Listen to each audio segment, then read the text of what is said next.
Assalamualaikum warahmatullahi wabarakatuh. Kembali bersama Agro TV, kanal yang berbagi seputar pertanian, peternakan, perkebunan, dan kuliner. Yuk, langsung aja kita lanjutkan tur kebun Agro TV yang udah tayang pada video sebelumnya. Jadi, monggo dilanjut.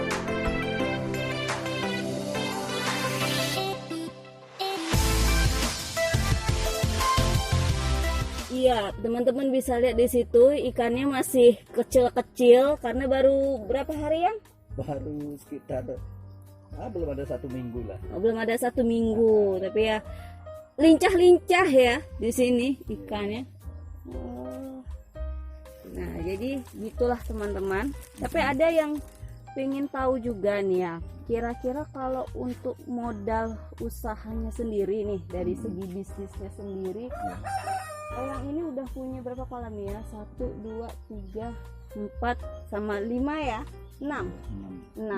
Kira-kira modal usahanya sendiri nih yang buat ini udah habis berapa? Nah, ini kalau kita lihat masing-masing kolam ini kan tidak sama besar ukurannya. Tapi kita hitung karpetnya tadi kan per meternya, taruhlah kita hitung 60 ya. 60. Kita ambil standar lah yang 3x4 60. Nah, kalau kita ngambil misalnya kita ambil 9 meter, 9 kali 60. Nah, gitu. Jadi ya kalau itu paling ya sekitar 180.000 lah untuk karpetnya. Ini kan agak lebih murah nih. Kemudian gali tanahnya itu, nah kita kan tidak bisa gali sendiri nih yang nih, minta tolong kita upah lah orang itu. Satu kolam ini 200.000, ada yang 250.000. Nah, kemudian airnya kan air hujan, kiambangnya yang tanam sendiri, kedeboknya itu ada sendiri, jadi biayanya ya sangat irit Ya. Ya, jadi kalau sekitar 1, 2, 3, 4, 5 ini ya habis sekitar, untuk kalau satu kolam ini habisnya sekitar 700-an lah gitu ya, nggak sampai sebenarnya 700. Sekitar 500-an dikali 5, sudah 2,5 kan? 2,5 ya. 2,5 nanti bibitnya. Iya, bibit ikannya lagi. Kalau di sini bibitnya kan ada yang 180 per ekor untuk lele, ada yang 220 untuk ikan nila, jadi nggak sama. Jadi sampai pada posisi ini sudah sekitar 7 jutaan lah. Dengan modal 7 juta itu sudah punya sekitar 6 kolam. Dan kira-kira nih masa panennya berapa bulannya? Nah, kalau dari dia dimulai nih dari bibit ini ya sampai ke masa panen itu berapa bulan? Kalau untuk lele dombo itu 4 bulan. 4 bulan. 4 bulan itu sudah bisa dipanen karena beratnya itu 1 kilo, 8 ekor 7 ekor itu sudah bisa 1 kilo. Kalau sangkuriang ini 3 bulan 3,5 bulan sudah bisa dipanen. Lebih cepat ya? Lebih cepat. Ada perbedaannya ya? Ya. Lebih cepat ini. Tapi dengan ukuran bobot juga hampir sama ya? Hampir sama.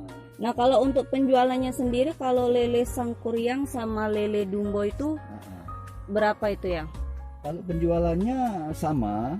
Harganya. Kalau di sini kalau orang ngambil ke dalam ke sini itu sekilo, kalau pasaran sekarang itu antara 15-16 sekilo. Ya 16.000 gitu. Iya, 16.000. Tapi kalau kita hantar ke warung-warung itu bisa sekitar 16-17 gitu, jadi selisih 1.000.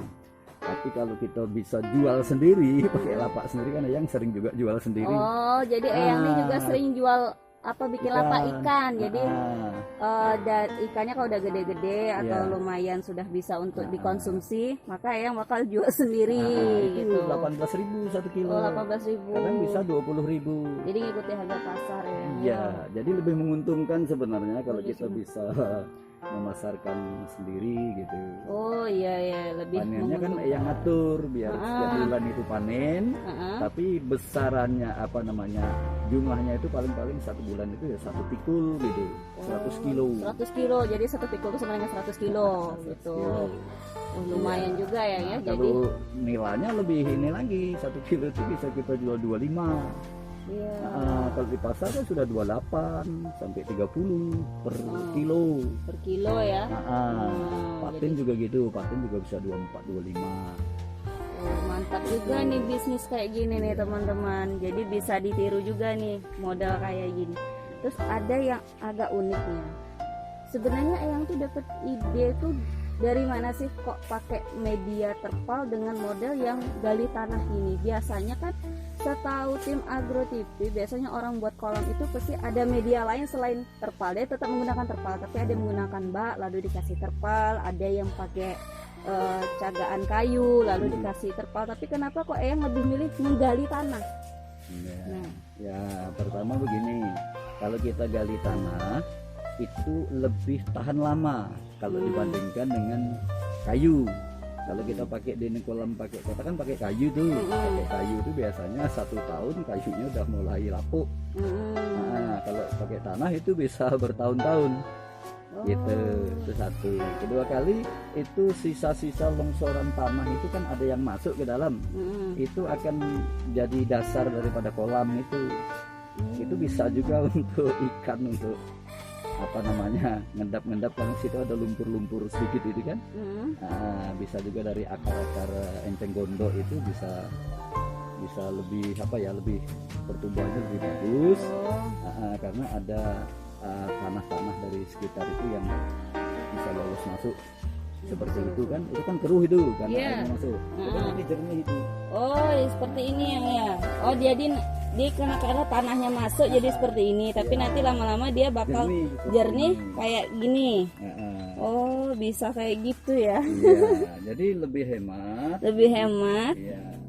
Terus harga terpalnya kan kita juga lebih murah ini. Kalau kita beli yang 1 meter yang sudah jadi itu kan harganya bisa 100.000. 1 meternya yang bagus ya. Kalau yang biasa kan bisa 60, 65.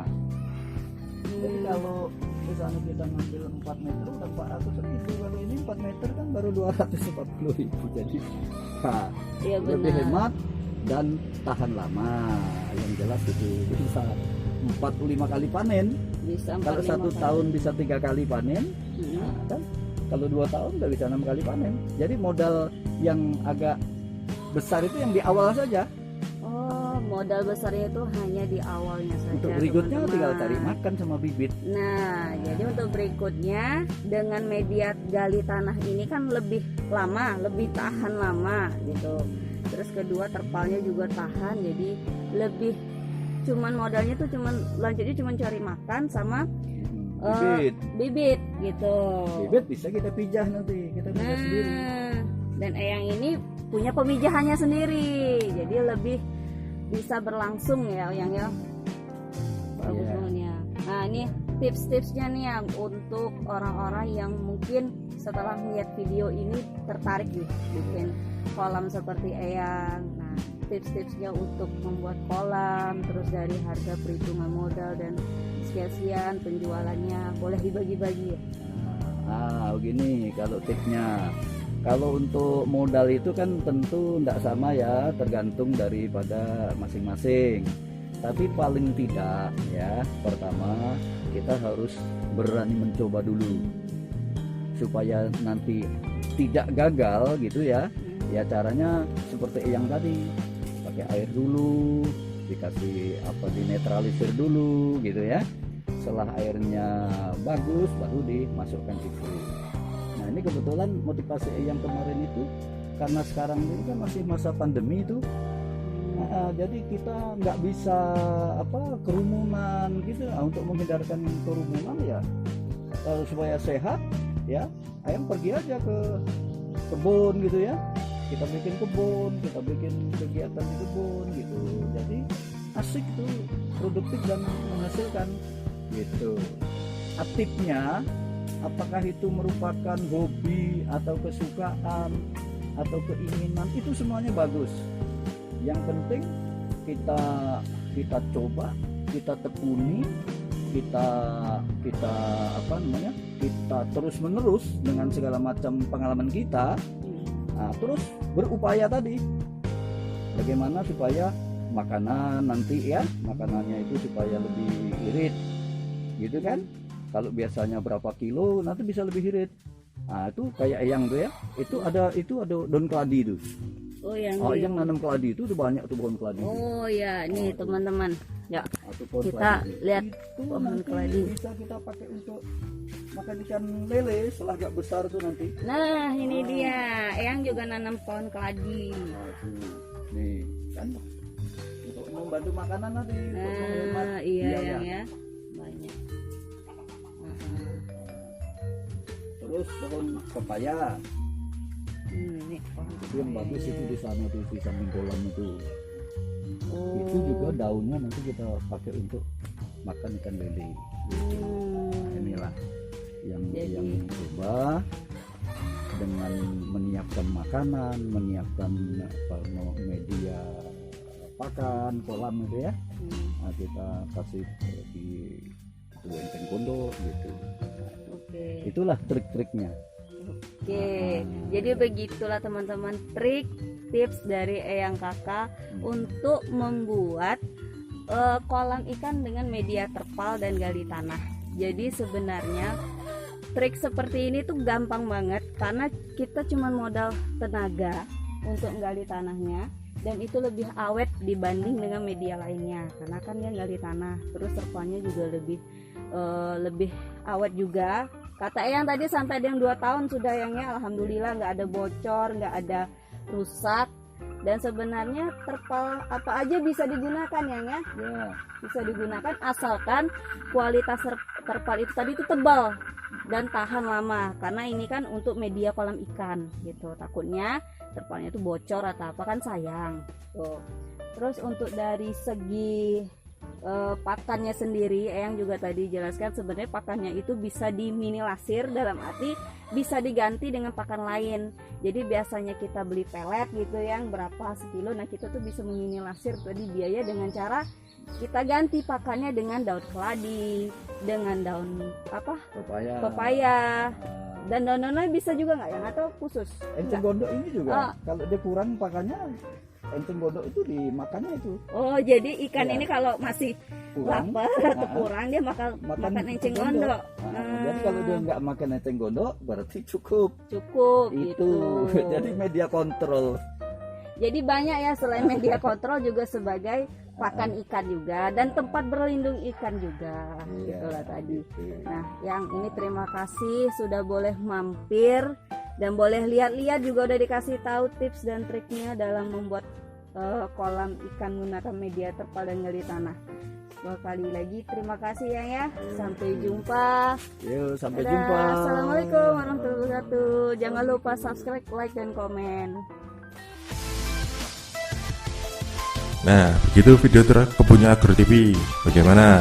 Info-infonya menarik? Semoga dapat memberikan manfaat bagi teman-teman semua. Dan jangan lupa klik subscribe dan loncengnya biar dapat notifikasi kalau video berikutnya udah tayang. Terima kasih. Wassalamualaikum warahmatullahi wabarakatuh.